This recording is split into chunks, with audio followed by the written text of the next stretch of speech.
नमस्कार बंधुरा आमी संगमित्रा आमार এই निरामिष सहज रान्ना चैनेले आपनादेर सबाइके स्वागत।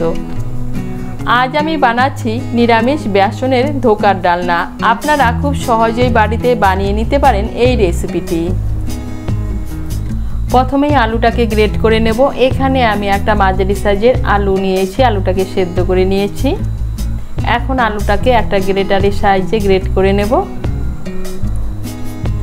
এই দেখুন আলুটাকে গ্রেট করে নিয়েছি। এখন আমি আলুটাকে সাইডে রেখে দেব। এদিকে একটা বোলের মধ্যে নিয়ে নিয়েছি হাফ কাপ বেসন। এখন এর মধ্যে নিয়ে নিচ্ছি সামান্য একটু নুন, সামান্য একটু হলুদ গুঁড়ো, সামান্য একটু লঙ্কার গুঁড়ো, সামান্য একটু জিরে গুঁড়ো, সামান্য একটু ধনে গুঁড়ো, সামান্য একটু গরম মশলার গুঁড়ো,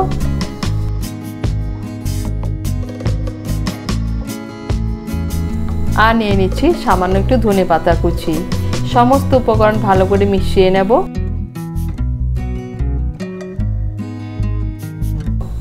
মিশিয়ে নিয়েছি। এখন অল্প অল্প জল দিয়ে একটা পাতলা ব্যাটার তৈরি করে নেব।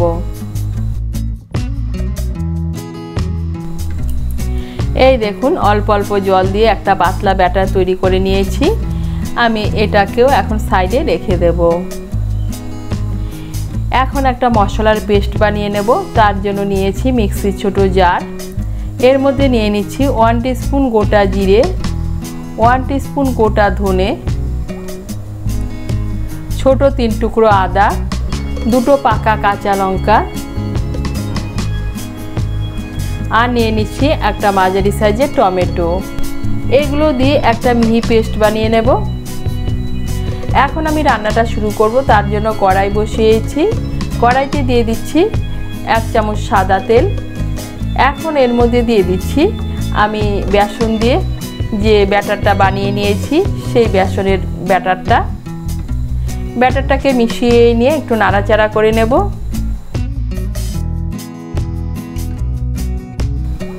এই দেখুন বেসনের মিশ্রণটাকে আমি নাড়াচাড়া করে নিয়েছি আর মিশ্রণটা প্রায় শুকিয়ে এসছে। এখন এর মধ্যে দিয়ে দিচ্ছি আমি যে আলুটা গ্রেট করে রেখেছিলাম সেই গ্রেট করা আলুটাকে মিশিয়ে নিয়ে বেসন আর আলুর জলটা পুরোপুরি শুকিয়ে যাওয়া পর্যন্ত রান্না করে নেব।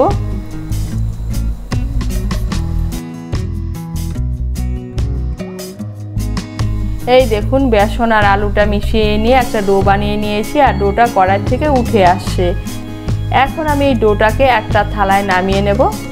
আমি থালার মধ্যে সামান্য একটু তেল মাখিয়ে নিয়েছি। এর মধ্যে দিয়ে দিচ্ছি বেসনের মিশ্রণটা। এখন এই বেসনের ডোটাকে থালার মধ্যে একটু সমান করে নেব।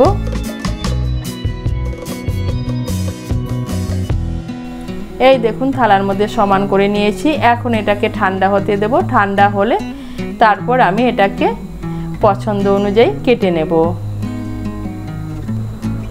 আবার কড়াই বসিয়েছি। কড়াইতে দিয়ে দিচ্ছি সর্ষের তেল। রান্নাটা আমি সর্ষের তেলে করছি। তেলটাকে গরম করে নেব। তেলটাকে গরম করে নিয়েছি। এখন এর মধ্যে দিয়ে দিচ্ছি কেটে রাখা আলু। এখানে আমি 3টে মাঝারি সাইজের আলু সেদ্ধ করে টুকরো করে কেটে নিয়েছি। এর মধ্যে দিয়ে দিচ্ছি সামান্য একটু নুন আর সামান্য একটু হলুদ গুঁড়ো। নুন আর হলুদ গুঁড়ো মিশিয়ে নিয়ে আলুগুলোকে লাল করে ভেজে নেব। এই দেখুন আলুগুলোকে লাল করে ভেজে নিয়েছি। এখন আমি আলুগুলোকে তুলে নিচ্ছি। আলু ভাজার পর কড়াইতে যে তেল আছে এই তেলের মধ্যে আমি বেসনের ধোকাগুলো ভেজে নেব। এই দেখুন ধোকাগুলোকে আমি চৌকো চৌকো করে কেটে নিয়েছি। আপনারা আপনাদের পছন্দ মতো সাইজে কেটে নেবেন। এখন এই ধোকাগুলোকে আমি লাল করে ভেজে নেব।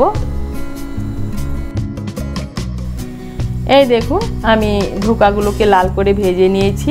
আর ধোকাগুলো কাটার সময় সাইডের যে ছোট ছোট টুকরোগুলো ছিল সেগুলোকেও আমি ভেজে নিচ্ছি। এই দেখুন ধোকার ছোট টুকরোগুলো আমি লাল করে ভেজে নিয়েছি। এগুলোকেও তুলে নিচ্ছি। ধোকাগুলো ভাজার পর কড়াইতে যে তেল আছে এই তেলেই রান্নাটা করছি। এর মধ্যে দিয়ে দিচ্ছি একটা তেজপাতা, দুটো শুকনো লঙ্কা আর হাফ টিস্পুন গোটা জিরে, ফোড়নটা দিয়ে একটু নাড়াচাড়া করে নিয়ে আমি যে মশলার পেস্টটা বানিয়ে নিয়েছি দিয়ে দিচ্ছি সেই মশলার পেস্ট। মশলার পেস্টটাকে মিশিয়ে নেব। মিশিয়ে নিয়েছি। এখন এর মধ্যে দিয়ে দিচ্ছি মিক্সির জারটা ধুয়ে সামান্য একটু জল। জলটাকে মিশিয়ে নেব। জলটাকে ভালো করে মিশিয়ে নিয়েছি। এখন এর মধ্যে দিয়ে দিচ্ছি হাফ টিস্পুন হলুদ গুঁড়ো, হাফ টিস্পুন কাশ্মীরি লঙ্কার গুঁড়ো। হলুদ গুঁড়ো আর লঙ্কার গুঁড়োটা মিশিয়ে নেব। মিশিয়ে নিয়েছি। দিয়ে দিচ্ছি স্বাদ মতো নুন। নুনটা মিশিয়ে নিয়ে মশলাটাকে ভালো করে কষিয়ে নেব। এই দেখুন মশলাটাকে ভালো করে কষিয়ে নিয়েছি। এখন এর মধ্যে দিয়ে দিচ্ছি ভেজে রাখা আলু। আলুগুলোকে মশলার সঙ্গে মিশিয়ে নিয়ে একটু ভালো করে কষিয়ে নেব। আর এই সময় একটা দুটো আলু একটু ভেঙে দেব। একটা দুটো আলু একটু ভেঙে দিয়ে আলুগুলোকে মশলার সঙ্গে ভালো করে কষিয়ে নিয়েছি।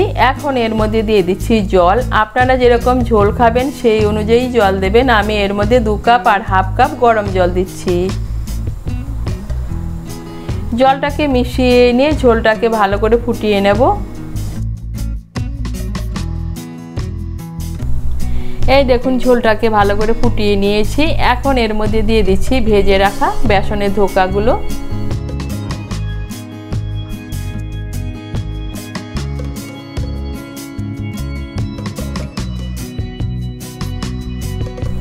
আর দিয়ে দিচ্ছি সামান্য একটু চিনি।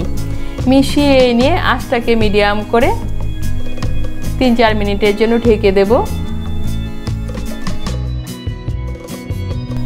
আঁচটাকে মিডিয়াম করে 3-4 মিনিটের জন্য ঢেকে দিয়েছিলাম। এখন আঁচটাকে বাড়িয়ে এর মধ্যে দিয়ে দিচ্ছি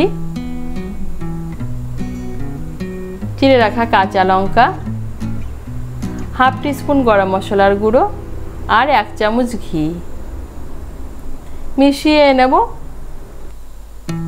মিশিয়ে নিয়ে আঁচটাকে বাড়িয়ে আরও 1 মিনিটের মতো রান্না করে নেব। এই দেখুন আঁচটাকে বাড়িয়ে আরও 1 মিনিটের মতো রান্না করে নিয়েছি। আর এই দেখুন ধোকাগুলো একটাও ভেঙে যায়নি। আর তৈরি হয়ে গেল নিরামিষ বেসনের ধোকার ডালনা। আপনারা নিরামিষের দিনে খুব সহজেই বানিয়ে নিতে পারেন এই রেসিপিটি। আপনাদের যদি এই রেসিপিটি ভালো লাগে তাহলে লাইক এবং শেয়ার করবেন। আর রেসিপিটি কেমন হয়েছে কমেন্ট করে জানাবেন। আরও নতুন নতুন নিরামিষ রেসিপি পাওয়ার জন্য চ্যানেলটিকে সাবস্ক্রাইব করে পাশে থাকবেন। ধন্যবাদ।